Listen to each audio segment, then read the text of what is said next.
नमस्कार दोस्तों, आप देख रहे हैं सागर एसी टेक चैनल सागर के साथ। तो आज की वीडियो में हम बात करते हैं कि पावर सेक्शन और module of inverter AC. Inverter AC के जो इंडोर में पीसीबी लगते हैं उनके कंपोनेंट के बारे में, पीसीबी के अंदर जो अलग अलग कंपोनेंट लगते हैं, आईपीएम, ये सारी चीज़ों को देखते हैं। तो सबसे पहले हम बात करते हैं कि ये सभी पार्ट मिलकर के एक एसी को डीसी में बदलते हैं और पावर को कंट्रोल करते हैं और मशीन को सुरक्षित और स्मूथ तरीके से चलाने में मदद करते हैं। वो मुख्य पार्ट होते हैं IPM, bridge rectifier, capacitor, IGBT.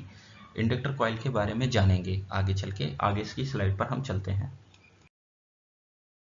तो दोस्तों, आईपीएम क्या होता है? आईपीएम एक उत्पन्न इलेक्ट्रिक पावर डिवाइस है जो इन्वर्टर एसी या मोटर को ड्राइव के वोल्टेज और करंट को नियंत्रित करने का काम करता है। इसमें आईजीबीटी ड्राइवर सर्किट और प्रोटेक्शन सिस्टम के एक मॉड्यूल लगे होते हैं। या ओवरलोड, शॉर्ट सर्किट और ओवरहीट से सिस्टम को सुरक्षित रखता है। आईपीएम का उपयोग मुख्य रूप से इन्वर्टर एसी, वॉशिंग मशीन और इंडस्ट्रियल मशीनों में किया जाता है। यदि आईपीएम खराब हो जाए तो कंप्रेसर स्टार्ट नहीं होता और मोटर भी ऑन नहीं होती है। तो आईपीएम का काम क्या होता है कि पावर कंजप्शन, डीसी करंट को थ्री फेज में एसी में कन्वर्ट करता है, जहां पर यूबीडब्ल्यू में मेन बदलता है और कंप्रेसर को चलाने में सहायता करता है। तो दोस्तों, आगे की स्लाइड पर हम बात करते हैं कि ब्रिज रेक्टिफायर का काम क्या होता है। ब्रिज रेक्टिफायर यह एक इलेक्ट्रॉनिक सर्किट है जो एसी अल्टरनेटिव करंट को डीसी करंट में बदलने का काम करता है। इसमें आमतौर पर 4 डायोड लगे होते हैं जो करंट को एक ही दिशा में बहने के लिए सहायता करते हैं। यह पावर सप्लाई सर्किट में ज़्यादा उपयोग किया जाता है। इसका काम होता है कि इलेक्ट्रॉनिक उपकरण को स्थिर डीसी सप्लाई देना होता है। अगर ब्रिज रेक्टिफायर खराब हो जाता है तो डिवाइस सही से पावर नहीं ले पाती है। तो दोस्तों, आगे की स्लाइड पर हम बात करते हैं कि कैपेसिटर का काम क्या होता है। ये बड़े electronic capacitor power supply circuit के वोल्टेज को स्मूथ समतल करने के लिए उपयोग में करते हैं।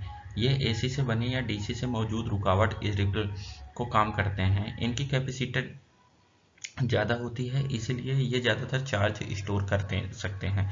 इनका उपयोग इन्वर्टर एसी, टीवी या अन्य इलेक्ट्रिक उपकरणों में किया जाता है। अगर ये खराब हो जाते हैं तो वोल्टेज नियमित हो जाता है और डिवाइस सही से काम नहीं कर सकता है। तो दोस्तों, आगे की स्लाइड पर हम बात करते हैं कि आईजीबीटी का काम क्या होता है। आईजीबीटी एक पावर इलेक्ट्रॉनिक स्विच होता है जो हाई वोल्टेज और हाई करंट को कंट्रोल करने का काम करता है। यह मॉसफेट और बीजीटी ट्रांजिस्टर के गुणों का मिश्रण होता है। इसका उपयोग इन्वर्टर एसी, बिल्डिंग मशीनों और मोटर ड्राइव में किया जाता है। आईजीबीटी बहुत तेजी से ऑन और ऑफ होकर के पावर को नियंत्रित करता है। अगर आईजीबीटी खराब हो जाता है तो मशीन या कंप्रेसर स्टार्ट नहीं हो पाता है।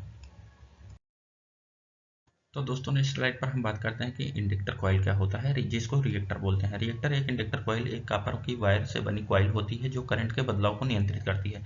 यह सर्किट के नॉइज और रिपल को कम करने का काम करती है। अगर इन्वर्टर एसी या पावर सप्लाई में यह करंट को स्मूथ बनाने के लिए लगाई जाती है। यह अचानक बढ़ने वाले करंट चार्ज को रोकने के लिए मदद करती है। अगर इंडक्टर खराब हो जाता है तो सर्किट में आवाज़, हीटिंग और पावर की समस्या आ जाती है।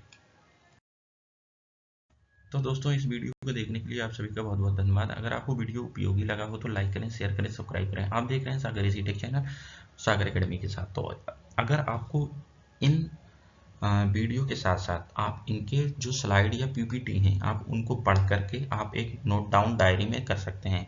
इस वीडियो में हम आपको इन्वर्टर पीसीबी से रिलेटेड सारे एक एक कंपोनेंट की जानकारी देंगे। इन्वर्टर एसी में इन्वर्टर पीसीबी को क्यों ज़रूरत पड़ती है, इसके फ़ायदे क्या क्या होते हैं, ये सारी चीज़ों को भी हम बताएंगे।